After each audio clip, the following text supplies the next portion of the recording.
Hi, Chuka Umana, who's the Managing Director, Head of EMEA, Bonjour.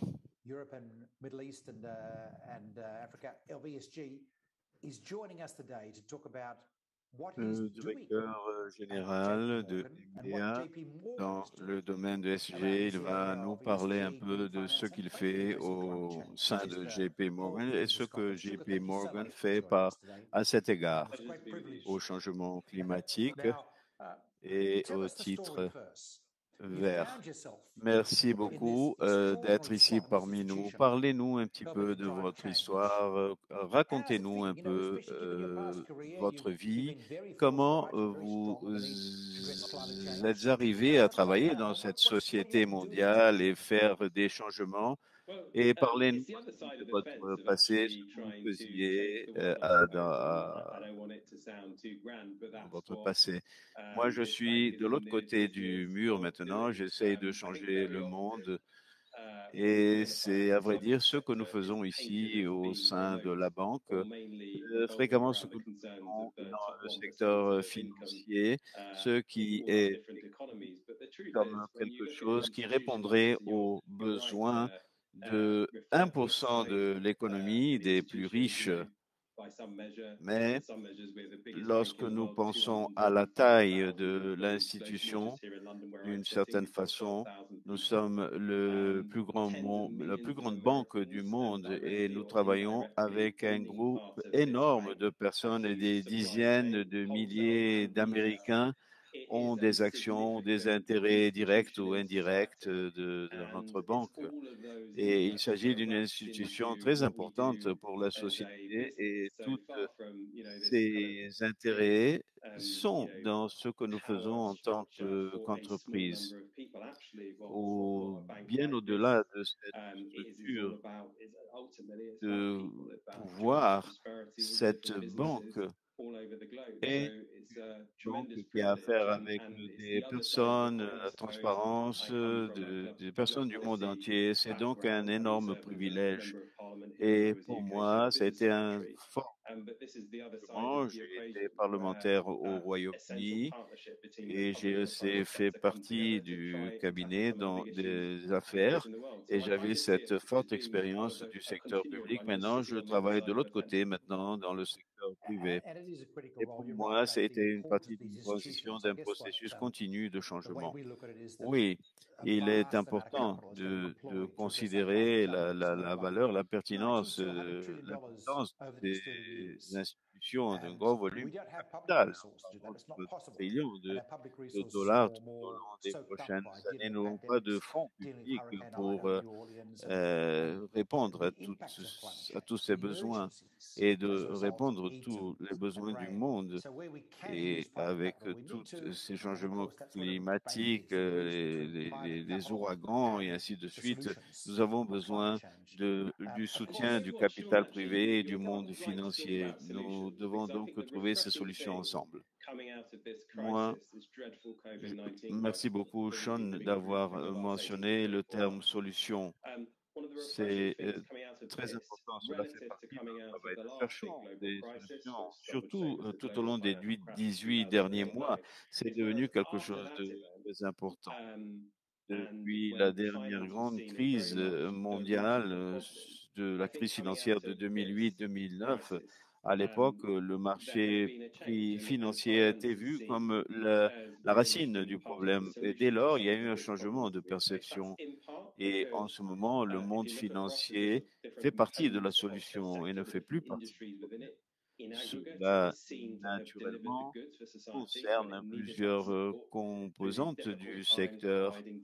Le secteur financier a pu prouver qu'il peut faire des choses positives pour la société et a pu aider pendant les périodes de lockdown, aider les villes à rester vivantes. Mais depuis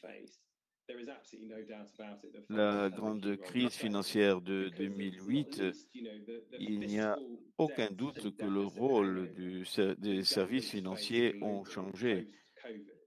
Lorsque nous pensons à ces problèmes de dette et maintenant tout le monde devra faire face après la Covid. Ce serait impossible de faire pour tout gouvernement sans avoir l'appui, le soutien du marché financier. Ainsi, on devra obtenir ce capital qui sera nécessaire, 3 ou 4 trillions par an, avec le soutien du capital privé, du marché financier, du monde financier. Et nous devons faire cela rapidement. Oui, et c'est vraiment la réalité. En effet, cela nous fait nous réveiller pour l'urgence de ce problème. Et lorsqu'on pense aux engagements des des gouvernements avec les objectifs 2030-2050, la capacité d'atteindre ces objectifs, ce qui est discuté tout au long de ces dernières années, nous commençons à penser davantage. Lorsqu'on pense à l'horizon 2030, nous parlons d'un horizon de 8-9 ans. Je voudrais savoir ce que vous pensez à cet égard dans votre domaine de travail.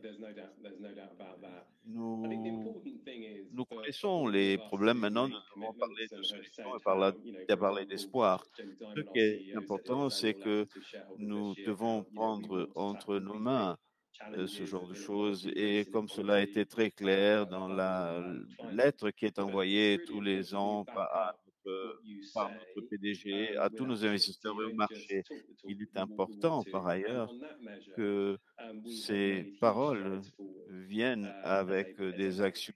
Et nous avons donné de grands pas vers l'avenir en tant que banque nous avons atteint la neutralité de carbone opérationnelle. Nous avons l'intention de maintenir cela tout au long des prochaines années. Et aussi, nous finançons la transition vers une économie plus verte, 230 milliards de dollars l'année dernière.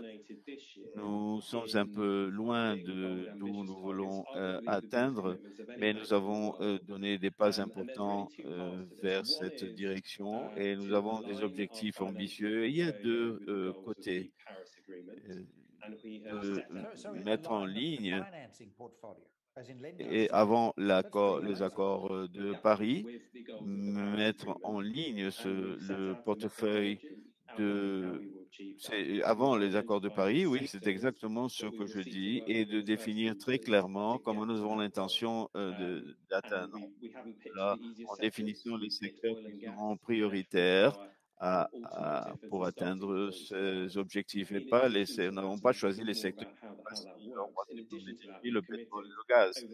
Et aussi, je vais vous dire comment cela fonctionne. En outre, nous avons pris un engagement de financer tout au long des 10 prochaines années, ou de rendre plus facile le financement d'un montant de 2 trillions de dollars et demi pour aider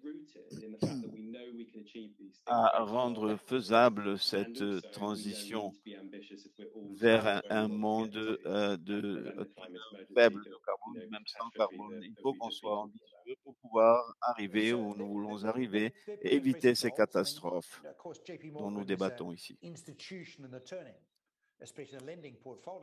Il s'agit d'objectifs très ambitieux, mais il est intéressant que vous ayez choisi ces domaines qui sont des domaines de grande intensité de carbone, le pétrole et le gaz, par exemple. Et comme vous le savez très bien,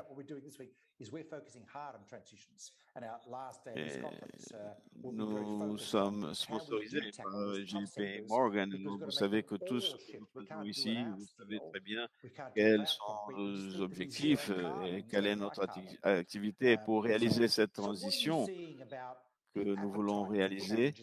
Nous ne pouvons pas faire cela sans ces secteurs qui sont très importants en matière de carbone également. Comment vous évaluez l'appétit du marché des investisseurs et des émetteurs? Nous avons sélectionné des secteurs qui sont assez difficiles, assez complexes, justement parce qu'ils peuvent avoir un impact majeur.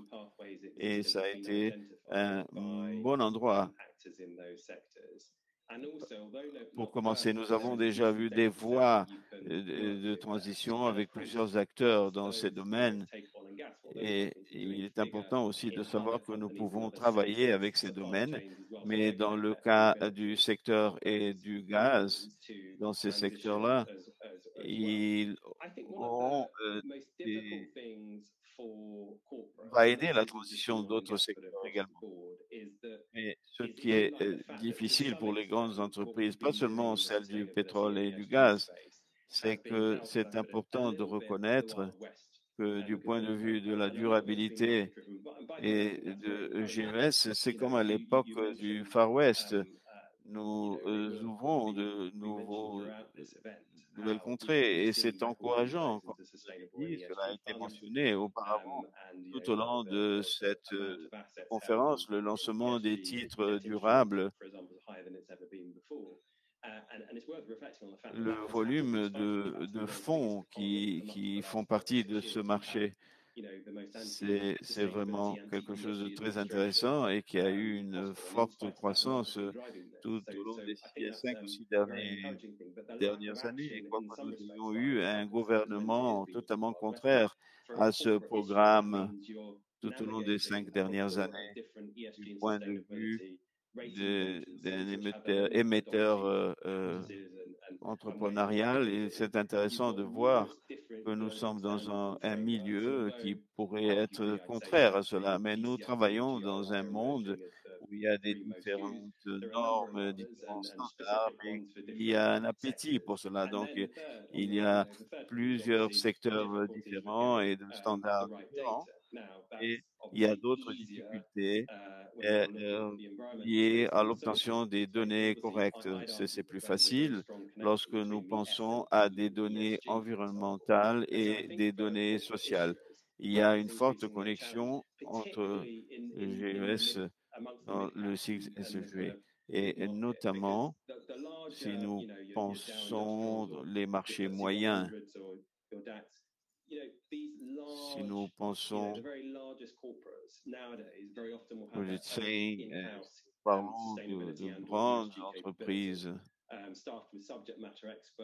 et qui ont une forte capacité d'effectuer des changements. Et ils ont aussi une équipe qui est capable de lever des données. Nous parlons d'entreprises plus petites qui n'ont pas vraiment cette capacité et de diffuser ces données et de faire toutes ces recherches. Cela, ça rend les choses plus faciles pour que ces entreprises puissent faire cette transition et ce qui rend plus difficile pour que ces sociétés, ces entreprises puissent atteindre ou répondre aux besoins des investisseurs. Mais de toute façon, cela change et c'est beaucoup plus facile aujourd'hui que ce que c'était il y a 2, 3 ans.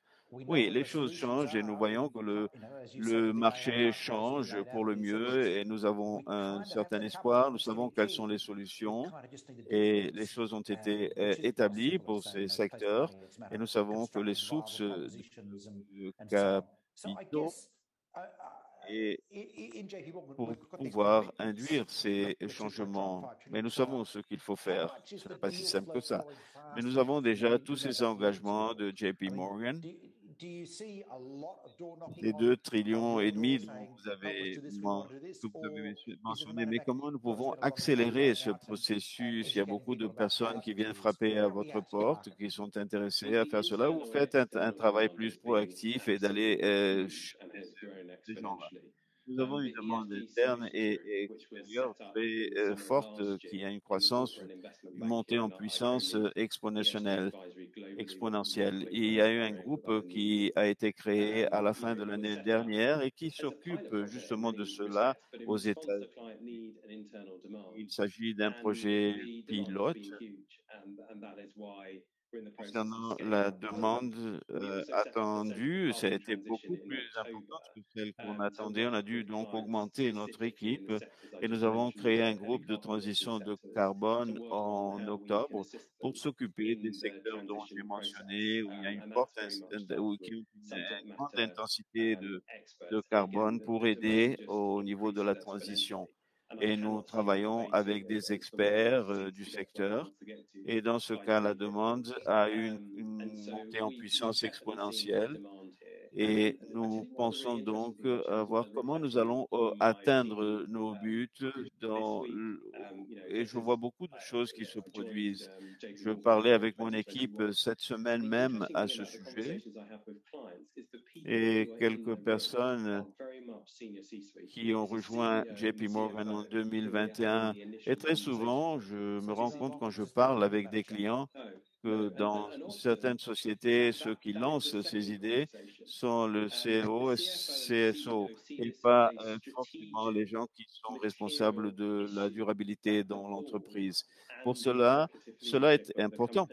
Il est important de savoir si nous arrivons à convaincre le président, le PDG d'une société ou le directeur général financier, tout cela va aider à convaincre tout le conseil d'administration de l'entreprise.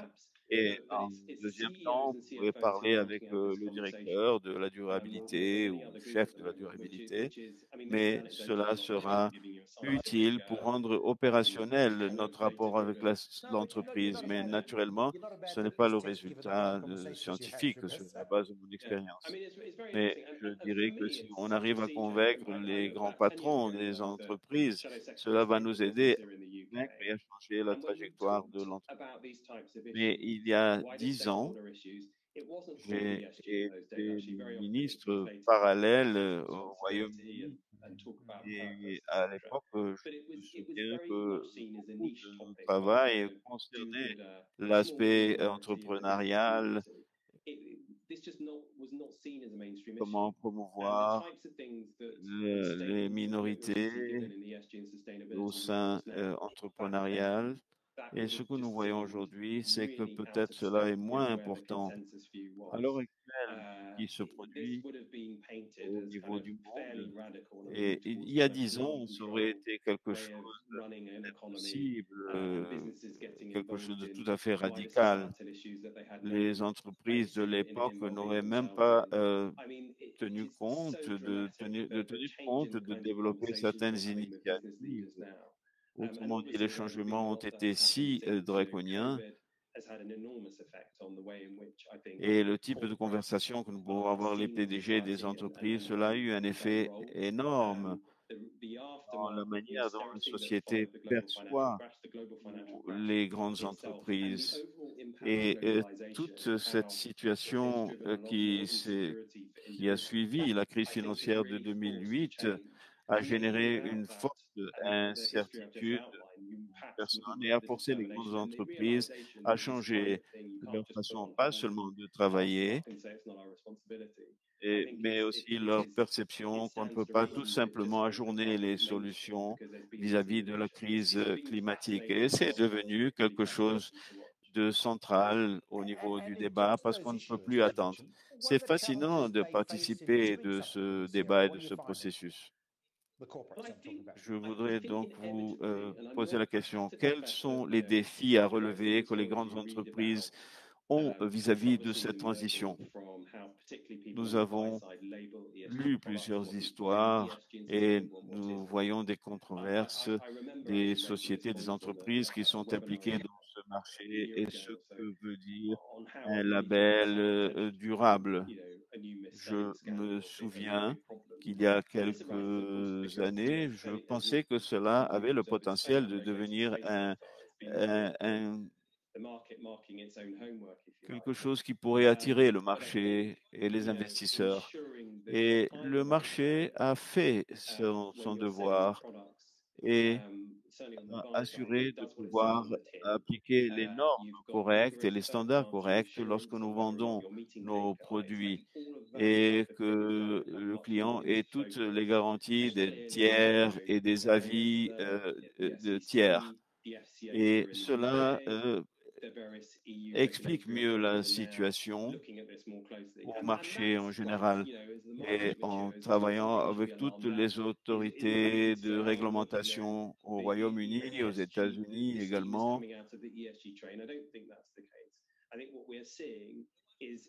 moi, je pense qu'il ne s'agit pas tout simplement de penser que les choses changent ou que maintenant le train des titres de gouvernance bouge. Nous attirons plus de fonds parce qu'il y a un intérêt plus important des clients et du marché. Quel type de choses JP Morgan faisait par le passé et qui ne le fait plus en ce moment? Si vous pensez à vos clients du passé, vous avez eu ce type de conversation au sujet de la transition? Je voudrais savoir si vous avez eu ce genre de conversation avec les clients traditionnels. C'est un point intéressant car je me rends compte que pour les investisseurs, le désinvestissement est une proposition de plus en plus polémique parce que c'est comme si on se lavait les mains des responsabilités, on se débarrasse des actifs qui ne sont plus bien vus. Mais il n'y a pas très longtemps, cela était vu comme un outil légitime à être utilisé dans certaines situations. Mais j'estime que maintenant que la situation est beaucoup plus controverse, on nous pose beaucoup plus la question, qu'est-ce que vous allez faire de façon proactive pour changer les choses? Quel genre d'engagement vous pouvez montrer au marché pour leur montrer que vous voulez changer la situation? Les personnes doivent être réalistes. Elles doivent apprécier tout ce qui s'est produit jusqu'à maintenant. Un bilan une banque de la taille de JP aura normalement des rapports avec de grandes entreprises qui ont généré des millions d'emplois et ont aidé à améliorer les standards de vie et ont fait partie de la révolution industrielle au long de beaucoup de décennies avant que l'on sache que l'émission de gaz à effet de serre aurait eu des effets nocifs par rapport au monde. Nous avons impliqué avec de grandes sociétés qui produisent de la pollution et cela doit être pris en considération et c'est notre histoire. Mais ce que nous pouvons faire, c'est tout simplement nous débarrasser des actions que nous avons, des intérêts que nous avons par rapport à ces sociétés et nous laver les mains et de dire non vis-à-vis de tout type d'activité qui pourrait générer des problèmes de pollution et de problèmes climatiques. À vrai dire, cela mènerait ces entreprises orphelines à rechercher d'autres banques et qui leur donnerait de l'argent à ces entreprises pour continuer à faire ce que nous sommes en train de faire. Et beaucoup d'autres banques disent non, si j'identifie une activité comme greenwashing, d'éco-blanchiment, je ne vais plus travailler avec vous. Mais ça, ce n'est pas notre posture à nous. La société va subir l'impact de cela. Ainsi, nous devons penser comment provoquer ce changement. Nous devons convaincre les entreprises, les actionnaires que le meilleur voie est de réaliser la transition. Nous voulons lever des fonds pour pouvoir provoquer cette innovation et cette rénovation. Je dirais qu'un tiers des émissions qui ont été prévues par les accords de Paris proviendront de nouvelles technologies qui n'ont pas encore été inventées. Et il est important de savoir que quelqu'un va financer cela. Et nous sommes ici justement pour financer les activités qui peuvent aider à éviter de nouvelles émissions. Et Et je dirais que la transition sera une transition juste, du moins c'est ce que nous souhaitons.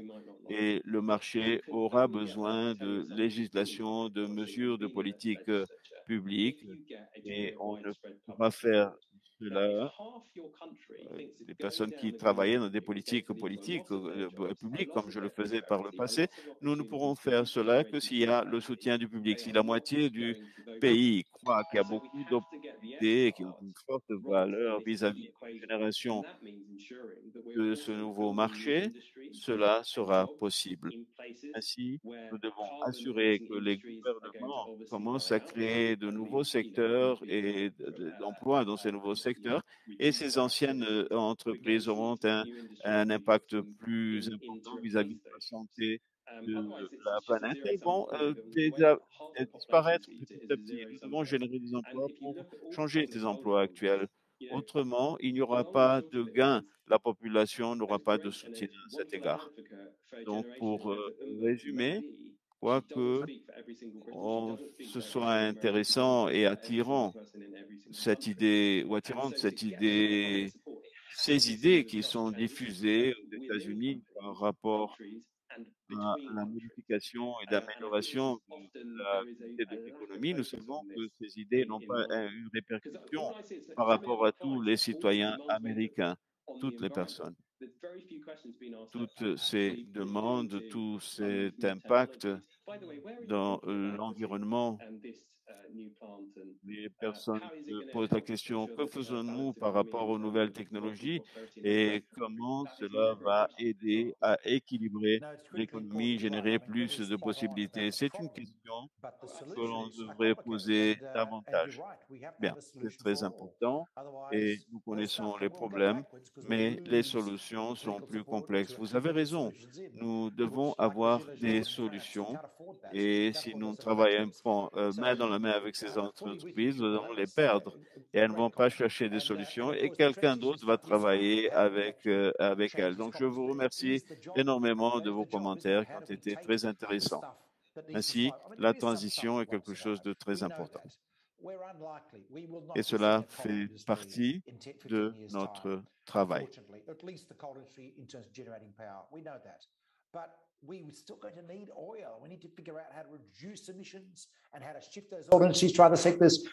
Et propositions. Et il nous faut penser aux personnes en même temps. Quand on réduira significativement, par exemple, les émissions de carbone, il nous faut penser où ces gens vont travailler, où elles seront. Et bien sûr, il nous faut penser à cela plus dans le futur, mais maintenant, il faut nous concentrer sur des changements plus radicaux. Quand on pense, par exemple, à nos propres objectifs par rapport à cette histoire de pétrole et de gaz. Nous voulons réduire les émissions dans ce secteur et réduire notre portefeuille également.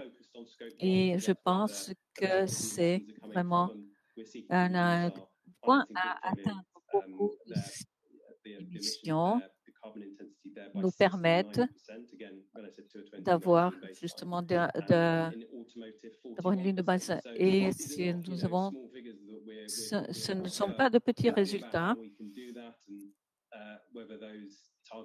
Si nous commençons à penser comment nous faisons les choses, quels sont les objectifs et quels objectifs nous pouvons atteindre, il nous faut prendre cela en compte. Non, je voulais vous demander une autre chose. COP va avoir lieu dans le pays où vous vivez. Alors, qu'est-ce que vous espérez qui va arriver dans COP? Bien sûr que c'est la politique. Le sommet mondial est un événement politique. Essentiellement, nous travaillons avec des pays différents, des économies différentes. Nous avons le point de vue d'une banque. Alors, je pense que cette question est relative à une question, et si c'est juste, ça doit être mon opinion. Et quand nous parlons que les économies les plus riches pourraient financer cette transition, et peut-être ce serait moins injuste. Ce n'est pas quelque chose que l'on puisse résoudre si rapidement pendant une conférence climatique. Et cela me fait me rappeler justement de l'époque quand nous avons eu les résolutions mondiales et pour résoudre la crise. Et je me souviens que le Premier ministre anglais s'est réuni avec les présidents dans le sommet G20 et il voulait justement assurer, nous avons de grands leaders mondiaux et nous allons décider ce que nous allons faire et nous allons établir des mesures que tout le monde va discuter et ensuite nous allons avoir un consensus. Et après cela, après la réunion, et il avait que son appui avait été fondamental et ma théorie est que l'on va avoir besoin des leaders mondiaux qui feront ce genre de travail, qui obtiennent un consensus, qui travaillent ensemble. Et il faut que tout le monde vraiment travaille sur cela. Je pense que peut-être que nous aurons, ce sera le type d'agrément, de consensus que l'on pourra obtenir. Mais je pense qu'en fait, nous pouvons faire des progrès dans ces domaines qui exigent des investissements. Pour conclure, je dois dire que j'ai quand même pas mal d'espoir parce que je pense qu'il y a une ambiance, une atmosphère qui permet cela, qui est propice à cela. Tout le monde va voir des résultats que l'on puisse mettre en pratique. Et je pense que la dernière fois où nous avons eu ce genre d'action, et je pense que nous avons là des signes que nous sommes en train d'aller dans la bonne direction. Alors, on verra si cet accord des ministres des Finances du G20, le fait qu'ils soient parvenus à un accord entre ces grandes économies sur certains aspects, c'est déjà très positif. C'est le genre de choses que nous pouvons voir pendant la COP. Nous serons là-bas et nous ferons le possible pour contribuer avec des idées et des débats, voir ce qui peut être fait pour aider. Et nous serons là-bas avec plusieurs clients importants de la banque. Merci beaucoup, Chuka. Malheureusement, il nous faut clore maintenant parce qu'on aurait dû avoir le double du temps, mais merci beaucoup pour être ici avec nous et je veux vous remercier tous pour le travail que vous êtes en train de faire. Merci beaucoup. Non, c'est pas moi. Non, nous. C'est un effort de groupe. Alors, je sais qu'on a besoin de l'appui justement des grandes entités comme JP Morgan et les industries également pour que nous puissions parvenir à faire cette transition. Et je pense que vous avez raison. Nous sommes à un point où les discussions commencent vraiment à changer les choses et l'industrie financière est essentielle pour cela. Et il nous faut voir justement comment nous allons faire pour aller de l'avant et où nous allons aller. Enfin, merci beaucoup pour ces solutions. Bonne chance, je pense que c'est votre travail. Il nous faut vraiment que vous ayez du succès dans vos efforts. Alors, merci beaucoup d'avoir participé à cette conversation avec nous, comment travailler avec ces finances vertes pour faire la transition. Merci beaucoup.